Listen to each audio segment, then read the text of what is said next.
শ্রীমদ্ভাগবতম প্রথম স্কন্দ সপ্তম অধ্যায় শ্লোক ৩৫।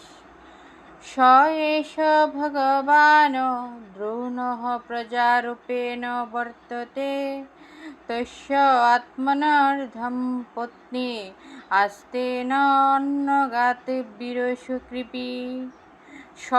তিনি অবশ্যই ভগবান প্রভু দ্রোণাচার্য প্রজারূপেণ তার পুত্র অশ্বত্থামারূপে বর্ততে বিরাজ করেছেন। তস্য তার আত্মন দেহের অর্ধ পত্নী আস্তে জীবিত আছেন। না অন্নগাত অনুষ্ঠান করা বীরসু বীরপুত্র বর্তমান থাকায় কৃপাচার্যের ভগ্নী। অনুবাদ: পূজনীয় দ্রোণাচার্য তার পুত্র এই অশ্বত্থামারূপেই বিদ্যমান। তার অর্ধাঙ্গিনী কৃপিও জীবিত আছেন, কেননা বীরপুত্র প্রসবিনী বলে তিনি তার মৃত পতির সমাহিতা হয়নি।